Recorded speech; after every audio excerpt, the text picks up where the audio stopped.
ನಮಸ್ಕಾರ ಕರ್ನಾಟಕ ಸ್ನೇಹಿತರೆ. ಕಂಸಾಳೆ ಕೇಳ್ತಿದ್ದೀರಲ್ಲ ಸ್ನೇಹಿತರೆ, ನಮಗೆ ಬರೀ ಕಂಸಾಳೆ ಬರೀ ಒಂದು ನಾದ ಚುಮ್ಸೋ ಒಂದು ವಸ್ತು ಅಲ್ಲ ಸ್ನೇಹಿತರೆ.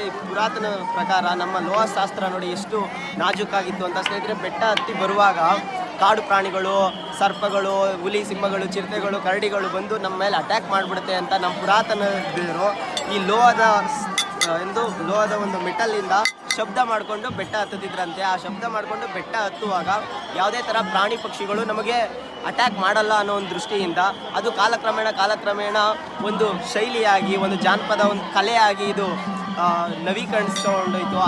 ಆದ ಕಾರಣದಿಂದಾಗಿ ಈ ಕಂಸಾಳೆ ಕಲೆ ಇನ್ನೂ ಜೀವಂತವಾಗಿ ಉಳಿದಿದೆ. ಕರ್ನಾಟಕದ ಶ್ರೇಷ್ಠತೆಯನ್ನು ಈ ಕಂಸಾಳೆ ಎತ್ತಿ ಹಿಡಿಯೋದು ಒಂದು ಮಾರ್ಗ ಆಗಿದೆ. ನೋಡಿ, ನಮ್ಮ ಜನರ ಹಿಂದೆ, ನಮ್ಮ ಪುರಾತನರ ಹಿಂದೆ ಎಷ್ಟು ಲೋಹಶಾಸ್ತ್ರದ ಇದಿತ್ತು ಅಂದರೆ ಈ ಕಂಸಾಳೆ. ನೀವು ಬೇಕಿದ್ರೆ ನೋಡಿ, ಕಂಸಾಳೆಯನ್ನು ಬೆಳ್ಳಿಲಿ ಮಾಡಲ್ಲ, ಬಂಗಾರದಲ್ಲಿ ಮಾಡಲ್ಲ, ಏನರಲ್ಲೂ ಮಾಡಲ್ಲ, ಕಂಚಲ್ಲಿ ಮಾಡ್ತಾರೆ. ನೀವು ಎಕ್ಸಾಂಪಲ್, ಕಂಚು ಏನಕ್ಕೆ ಶ್ರೇಷ್ಠ ಅಂದರೆ ಕಂಚಿನಿಂದ ಹೊರಬರುವಂಥ ಪ್ರಭೇದಗಳು ಏನಿರುತ್ತೆ, ಆ ಪ್ರಭೇದಗಳು ನಮ್ಮ ಮೈಂಡ್ ಕೇಳಿಸ್ತಿಲ್ವೇನೋ, ನಮ್ಮ ಮೈಂಡ್ನ ತೀಕ್ಷ್ಣವಾಗಿ ಚುರುಕುಗೊಳಿಸುತ್ತೆ. ಆ ಚುರುಕುಗೊಳಿಸುವಾಗ ನಾವು ಬೆಟ್ಟಕ್ಕೆ ನಡ್ಕೊ ಬರುವಾಗ ಎಲ್ಲರ ಮೈಂಡು, ನಮ್ಮ ಜೊತೆ ಸಂಗಡಿಗರು ಯಾರು ಇರ್ತಾರೆ ಅವ್ರ ಮೈಂಡ್ ಚುರುಕಾಗುತ್ತೆ, ಶಾರ್ಪ್ ಆಗುತ್ತೆ.